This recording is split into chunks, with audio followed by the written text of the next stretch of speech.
Hi everyone, welcome back to my channel. Today I'm going to be talking to you about one of my favorite subjects, which is travel hacking and credit card churning. This is one of my all-time favorite life hacks because the concept is so simple, but it could literally save you thousands of dollars in the long run. I don't know about you, but for me, travel is one of those things that's just a staple in my budget. Especially since I live far away from my family, I just accepted the fact that every couple of months I would spend a few $100s on a plane ticket to go see them. And I was completely fine with this.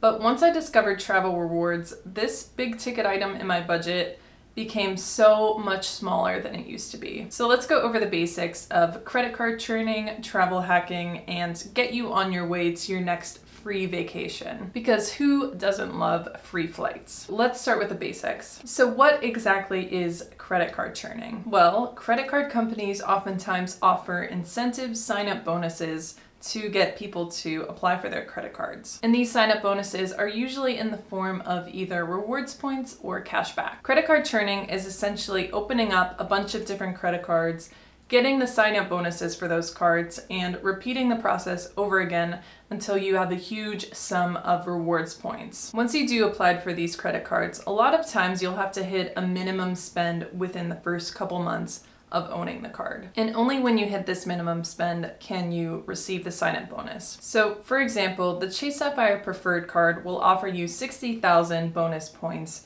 if you spend $4,000 within the first 3 months of owning the card. If redeemed properly, these 60,000 Chase Ultimate Rewards points can be redeemed for $1,200 in free travel. So I first got into travel hacking because I was buying a laptop, and I figured that I should put my laptop on a new credit card in order to hit a sign-up bonus that I normally wouldn't be able to hit in my regular spending life. And after doing a little bit of research, my eyes were really opened up to just how much you can save through credit card churning for your travels. If you're organized with it and you only spend money on those cards that you were going to spend in the first place, you can see some serious rewards with these cards. So if you are interested in travel hacking and credit card churning, one of the first steps you need to take is to consider your goals for travel rewards, because there are a lot of different cards to pick from. So you really need to consider what rewards are going to benefit you most. So say you're planning a trip to London a year from now. You should probably look up what airlines fly to London from your designated home airport. And when you're choosing cards to sign up for, you should choose cards that have great rewards for those airlines. Chase Ultimate Rewards points have some of the highest redemption rates available, but I was disappointed to find that they don't offer a high redemption rate with American Airlines because they are not a partner with them. And for me, American Airlines offers some of the quickest and cheapest flights from my home airport. So just keep that in mind. You have to know what airlines you're specifically looking for whenever you're seeking out those travel rewards cards. So for me in particular, I was specifically focused on building up my travel rewards for airfare. I didn't have a specific trip in mind, but I knew that I wanted to focus on airfare points in particular. But your goals might be different than mine. Maybe you find yourself spending a lot more money on hotels than airfare. You could look into getting credit cards that offer free nights at hotels as part of their sign-up bonus. If you travel domestically a lot with a spouse,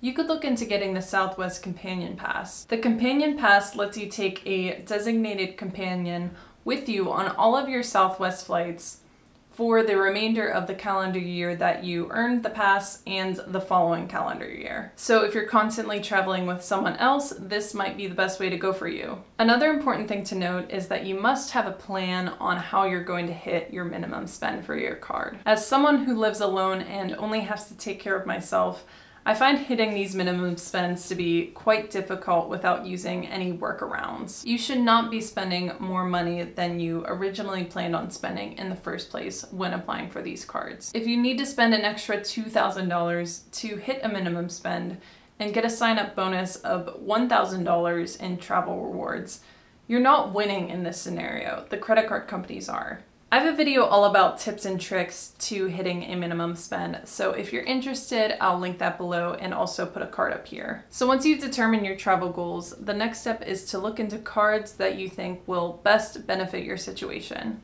But you also need to be mindful of certain stipulations that some institutions have placed on their cards. So for example, Chase has the 524 rule, which means that you won't be accepted for a Chase card if you've gotten 5 cards within the past 24 months. And this rule doesn't apply to just Chase cards. If you've gotten any 5 cards within the past 24 months, they're not going to approve you for their Chase card. So that's why a lot of people start with Chase, because they have these strict stipulations on their cards.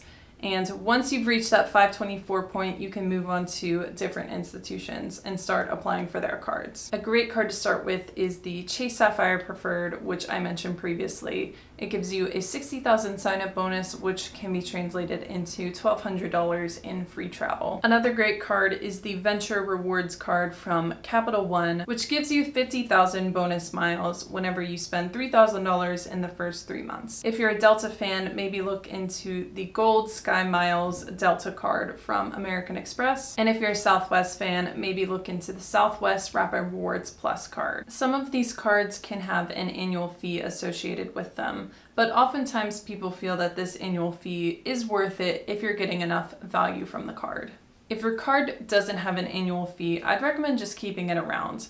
It's not going to do you any harm by sitting in your desk drawer, and it's actually going to help your credit score over time by building the age of your credit. If your cards do have annual fees, I'd recommend reevaluating them right before the annual fee is going to hit every year and see whether or not that card is still valuable to you. A word of warning, if you are in consumer debt, you absolutely should not be churning credit cards. You should already be in good financial standing, and you need to be organized throughout this process. Set dates in your calendar reminding you when your minimum spend period is going to be up, and also when your annual fees are going to hit for cards that you may have applied for in the past. I know when I first started telling friends about travel rewards, the first thing they would say to me is, "Isn't that going to tank your credit score?" And this is simply just not the case. At the end of the day, if you are never missing a payment, you have auto pay on all of your cards, and you're keeping those credit utilization rates low, then your score shouldn't decrease in the long run. You might see a dip whenever you first apply and get approved for the card, but that should increase after you've been using the card for a couple of months. I will say though, if you are in the process of buying a house or doing something else where your credit score is going to be heavily looked at, you shouldn't jump into this credit card churning journey right away. Because like I said, you'll see a drop whenever you first apply for this card, but this should recover pretty quickly. Thank you all so much for watching. I'm hoping to create more videos on credit card churning in the future so I can go into more detail, but I hope this gave you an overview of what it is and how to first get started. Please like and subscribe if you enjoyed the content of today's video, and until next time, I hope you all have a wonderful rest of your day. Bye!